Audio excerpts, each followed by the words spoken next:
베드로 후서. 이 서신의 수신자는 베드로전서와 같은 교회 공동체들이며 로마의 같은 장소에서 쓰인 것으로 보입니다. 베드로는 자신이 곧 죽을 거라는 사실을 알게 되었는데 초기 전승에 따르면 그는 네로 황제의 통치 기간 중 로마 당국에 의해 처형당했습니다. 그래서 이 서신은 마치 베드로의 고별 설교와 같습니다. 그는 예수님을 따르는 자들은 계속해서 자라나야 한다는 권면으로 서신을 시작합니다.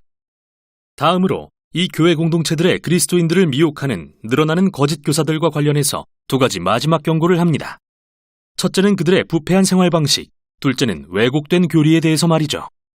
서신 내내 베드로는 이 교사들이 그와 다른 사도들에 대해 반박하는 내용을 다룹니다. 그리고 베드로의 목적은 이 교회 공동체들의 확신과 질서를 회복시키는 것입니다. 그래서 그는 하나님께서 예수님을 통해 그분의 성품에 참여하도록 사람들을 초대하셨다는 것을 상기시키며 서신을 시작합니다. 즉, 하나님의 영원한 생명과 사랑을 나누어 가진다는 건데요. 참 놀랍습니다. 이는 평생 동안 응해야 하는 초대로서 이 선물을 받았다는 것은 하나님의 성품을 드러내는 인격적 덕목을 개발하는 데 힘써야 한다는 의미입니다. 베드로는 여기에 우리가 얻기를 힘써야 할 7 덕목을 열거합니다. 그 중에서 이 모두를 아우르고 완성하는 덕목은 바로 사랑이며 이는 예수님이 가르치신 대로 다른 이들의 반응이나 대가에 상관없이 그들의 행복을 위해 헌신하는 것입니다. 베드로에 따르면 사랑은 하나님의 생명에 참여하는 것입니다. 베드로는 그 후 서신의 목적을 밝힙니다. 이 서신은 그의 가르침을 기념하여 장래 세대들에 전수하는 역할을 할 텐데요. 죽음을 앞둔 상황에서 그가 직접 전해줄 수 없었기 때문이죠. 그래서 그는 죽기 전에 예수님과 사도들의 가르침을 왜곡하는 교사들이 제기하는 반박과 비난에 관해 다루길 원했습니다. 베드로는 먼저 회의론자들이 반복하는 비난을 언급합니다. 예나 지금이나 마찬가지죠. 그것은 예수님이 죽음에서 부활하신 것과 세상의 왕이시라는 이 모든 이야기를 베드로와 사도들이 꾸며냈다는 겁니다. 언젠가 예수님이 재림하신다는 것도 거짓이고요. 이에 베드로는 예수님이 산에서 변모하신 놀라운 순간에 대한 자신의 목격담을 제시합니다. 마가복음 9장의 이야기를 기억해 보세요. 사도들은 예수님이 왕으로 높임받으시는 것을 봤습니다. 그리고 그분의 부활은 그분이 왕으로 살아계시며 언젠가 이 세상을 구하러 다시 오실 것을 의미합니다. 따라서 미래에 예수님이 재림하셔서 하나님의 나라가 임하면 고대의 모든 말씀이 가리켜온 약속이 성취될 것입니다. 구약의 선지자들이 했던 예언들은 허구의 환상이 아닙니다. 오히려 인간을 통해 하신 말씀과 인간이 되신 예수님을 통해서 하나님은 우리에게 친히 말씀하십니다. 다음으로 베드로는 교회 안의 거짓 교사들이 가하는 위협에 대해 언급하면서 그들이 제기하는 반박에 초점을 맞춥니다. 먼저 그들은 하나님이 최후의 심판을 통해 모든 사람의 선택에 대한 책임을 물으신다는 것을 부정합니다. 그리고 이것을 구실 삼아 돈과 성에 관한 예수님의 가르침을 무시하고 교회로부터 엄청난 이익을 취하며 말할 것도 없이 성적으로 문란한 생활을 했습니다. 그러나 베드로는 독자들에게 공의의 하나님께서 반역한 자들을 심판하실 수 있고 심판하실 것임을 상기시키죠. 그는 하나님이 심판하셨던 3가지 전례를 떠올립니다. 첫째는 창세기 6장에 나오는 하나님의 아들들의 이야기로서 당시 유명한 유대 문헌인 에녹 1서에 해석되어 있는데요. 이에 따르면 하나님의 아들들은 금기를 어기고 여인들과 동침해 하나님의 심판을 받은 반역한 천사들입니다. 이어서 베드로는 고대의 홍수 이야기 그리고 소돔과 고모라 이야기를 꺼냅니다. 각 이야기에서 반역은 모두 하나님의 심판으로 이어졌습니다. 하지만 베드로는 하나님이 언제나 신실하게 그분의 백성을 구하셨다고 말하면서 롯의 이야기를 예로 듭니다. 그 후 베드로는 이 고대의 이야기들을 거짓 교사들의 부패한 생활 방식과 연결짓는데요. 그들 역시 돈과 성적 쾌락을 줬습니다. 하나님의 권위를 멸시하며 하나님이 도덕적인 결정에 상관하지 않으신다고 생각하도록 사람들을 오도합니다. 그는 그들이 그리스도인의 자유를 논하면서 이를 마치 뭐든지 내키는 대로 할 수 있는 면허처럼 남용한다고 말합니다. 이는 베드로가 후에 3장에서 바울 서신을 언급하는 이유인데 이 교사들은 그리스도 안에서의 자유에 관한 바울의 가르침을 왜곡한 것으로 보입니다. 바울이 의미한 자유는 그런 게 아닌데 말이죠. 그리고 베드로는 이 교사들이 정말로 자유로운 게 아님을 분명히 합니다. 사실 그들은 자기 육체의 정욕의 노예입니다. 그리고 그들이 그리스도인이라는 사실은 더 비극인데 그들은 예수님의 가르침을 알기에 갑절의 책임을 져야 하기 때문이죠. 그들은 한심하게도 개가 자기가 토한 것을 다시 먹고 돼지가 씻고 나서 구덩이에 뒹군다는 옛 잠언의 예가 되고 말았습니다. 그러고 나서 베드로는 그 교사들이 최후의 심판을 부정하는 논거에 대해 다룹니다. 그들이 말하길 여러 세대의 하나님의 백성이 태어나고 소망의 성취를 보지 못한 채 세상을 떠났다. 대체 약속된 예수님의 재림은 어디 있는가? 베드로는 그들의 반박이 얼마나 근시안적인지 보임으로써 이에 답합니다. 그는 우리가 사는 놀라운 우주를 둘러보라고 말합니다. 우리가 존재한다는 사실 자체가 과거의 어느 순간 무에서 유를, 혼돈에서 질서를 창조하시려고 하나님의 말씀이 극적인 방법으로 개입하셨다는 것을 의미하며 얼마든지 다시 그렇게 하실 수 있죠. 그래서 진짜 질문은 왜 이렇게 오래 걸리는가인데요. 베드로는 우리에게 인간의 시간관념이 극히 제한적이라는 사실을 상기시킵니다. 하나님이 일하시는 아주 긴 시간은 지극히 짧은 인생의 관점에 잘 들어맞지 않습니다. 이렇게 긴 시간은 사실 하나님의 인내의 증거입니다. 그로써 모든 세대가 그들의 이기심을 깨달을 기회를 얻기 때문입니다.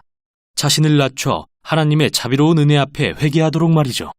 그리고 그 은혜는 주의 날에 대단원의 막을 내릴 것입니다.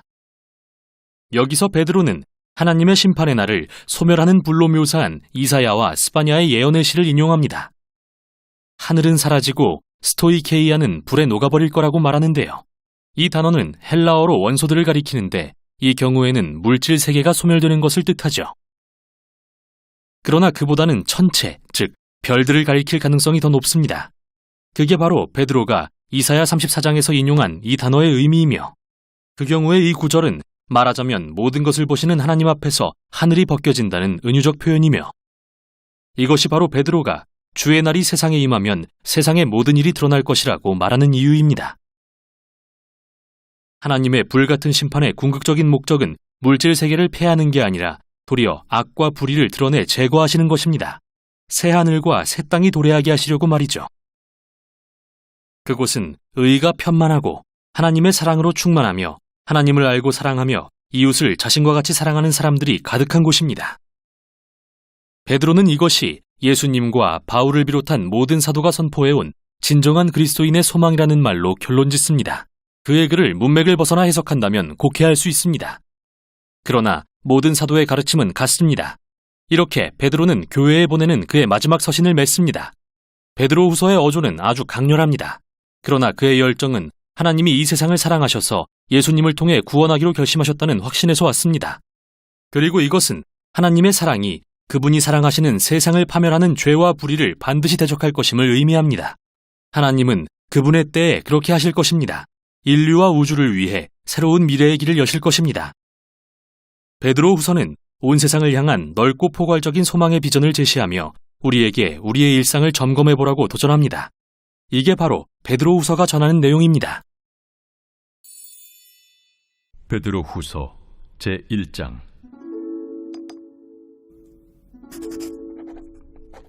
예수 그리스도의 종이며 사도인 시몬 베드로는 우리 하나님과 구주 예수 그리스도의 의를 힘입어 동일하게 보배로운 믿음을 우리와 함께 받은 자들에게 편지하노니 하나님과 우리 주 예수를 알므로 은혜와 평강이 너희에게 더욱 많을지어다.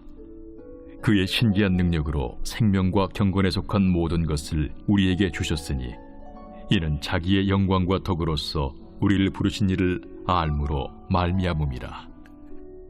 이로써 그 보배롭고 지극히 큰 약속을 우리에게 주사 이 약속으로 말미암아 너희가 정욕 때문에 세상에서 썩어질 것을 피하여 신성한 성품에 참여하는 자가 되게 하려 하셨느니라.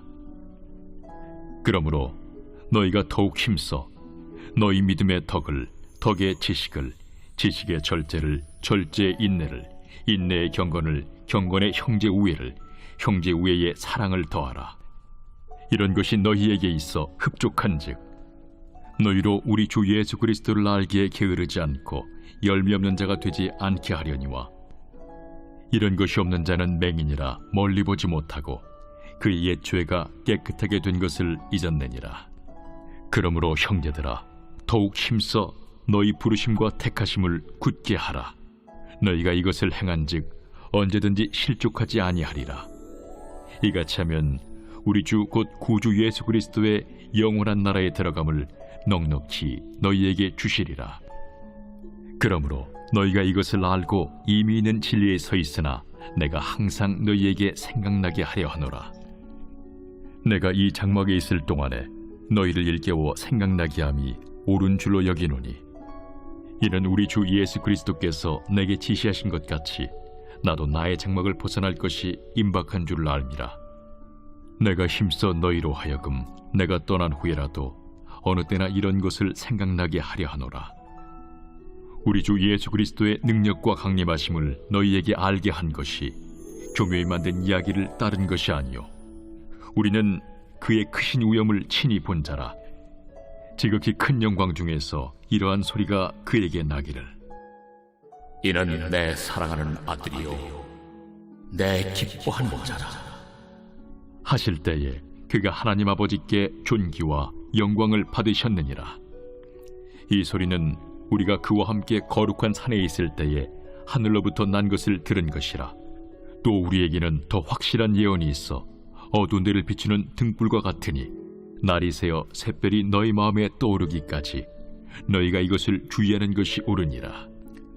먼저 알 것은 성경의 모든 예언은 사사로이 풀 것이 아니니 예언은 언제든지 사람의 뜻으로 낸 것이 아니요 오직 성령의 감동하심을 받은 사람들이 하나님께 받아 말한 것임이라.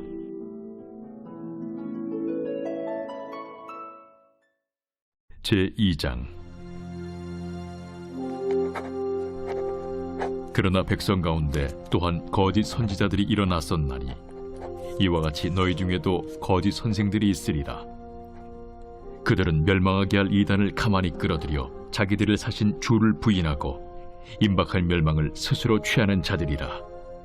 여럿이 그들의 호색하는 것을 따르리니 이로 말미암아 진리의 도가 비방을 받을 것이요 그들이 탐심으로서 지어낸 말을 가지고 너희로 이득을 삼으니 그들의 심판은 옛적부터 지체하지 아니하며 그들의 멸망은 잠들지 아니하느니라.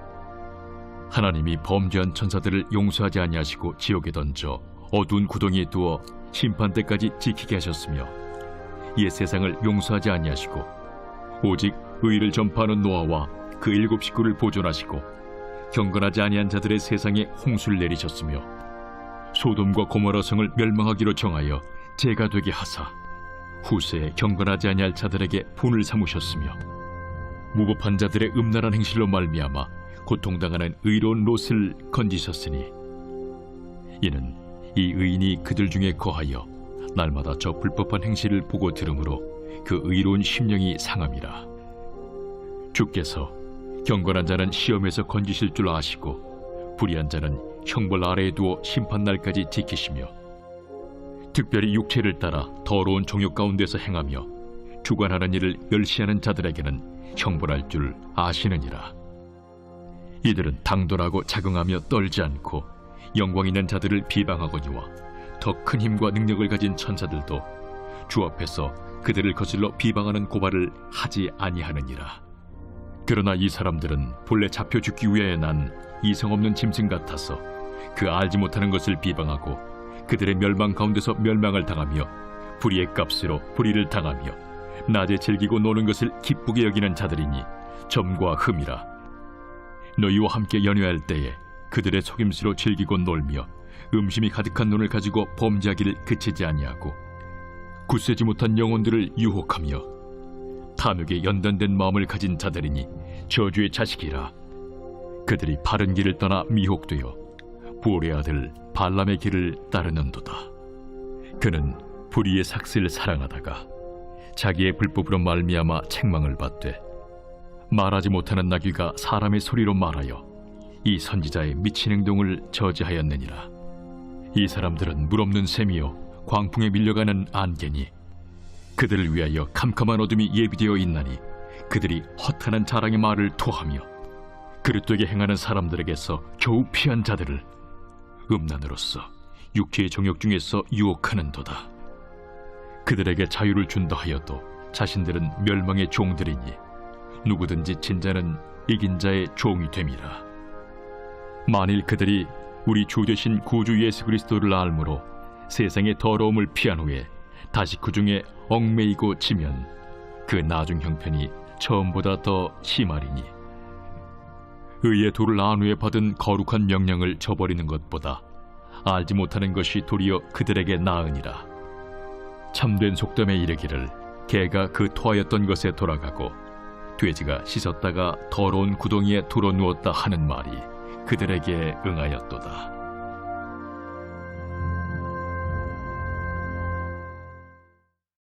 제3장. 사랑하는 자들아, 내가 이제 이 둘째 편지를 너희에게 쓰노니 이 두 편지로 너희의 진실한 마음을 일깨워 생각나게 하여 곧 거룩한 선지자들이 예언한 말씀과 주 되신 구주께서 너희의 사도들로 말미암아 명하신 것을 기억하게 하려 하노라. 먼저 이것을 알지니 말세에 조롱하는 자들이 와서 자기의 정욕을 따라 행하며 조롱하여 이르되 주께서 강림하신다는 약속이 어디 있느냐? 조상들이 잔 후로부터 만물이 처음 창조될 때와 같이 그냥 있다 하니 이는 하늘이 옛적부터 있는 것과 땅이 물에서 나와 물로 성립된 것도 하나님의 말씀으로 된 것을 그들이 일부러 잊으려 함이로다. 이로 말미암아 그때의 세상은 물이 넘침으로 멸망하였으되 이제 하늘과 땅은 그 동일한 말씀으로 불사르기 위하여 보호하신 바 되어 경건하지 아니한 사람들의 심판과 멸망의 날까지 보존하여 두신 것이니라. 사랑하는 자들아, 주께는 하루가 1000년 같고 1000년이 하루 같다는 이 한 가지를 잊지 말라. 주의 약속은 어떤 이들이 더디다고 생각하는 것 같이 더딘 것이 아니라 오직 주께서는 너희를 대하여 오래 참으사 아무도 멸망하지 아니하고 다 회개하기에 이르기를 원하시느니라. 그러나 주의 날이 도둑같이 오리니 그날에는 하늘이 큰 소리로 떠나가고 물질이 뜨거운 불에 풀어지고 땅과 그 중에 있는 모든 일이 드러나리로다. 이 모든 것이 이렇게 풀어지리니 너희가 어떠한 사람이 되어야 마땅하냐? 거룩한 행실과 경건함으로 하나님의 날이 임하기를 바라보고 간절히 사모하라. 그날에 하늘이 불에 타서 풀어지고 물질이 뜨거운 불에 녹아지려니와 우리는 그의 약속대로 의가 있는 곳인 새 하늘과 새 땅을 바라보도다. 그러므로 사랑하는 자들아, 너희가 이것을 바라보나니 주 앞에서 점도 없고 흠도 없이 평강 가운데서 나타나기를 힘쓰라. 또 우리 주의 오래 참으심이 구원이 될 줄로 여기라. 우리가 사랑하는 형제 바울도 그 받은 지혜대로 너희에게 이같이 썼고 또 그 모든 편지에도 이런 일에 관하여 말하였으되 그 중에 알기 어려운 것이 덜어 있으니 무식한 자들과 굳세지 못한 자들이 다른 성경과 같이 그것도 억지로 풀다가 스스로 멸망에 이르느니라. 그러므로 사랑하는 자들아, 너희가 이것을 미리 알았은즉 무법한 자들의 미혹에 이끌려 너희가 굳센 데서 떨어질까 삼가라. 오직 우리 주 곧 구주 예수 그리스도의 은혜와 그를 아는 지식에서 자라가라. 영광이 이제와 영원한 날까지 그에게 있을지어다.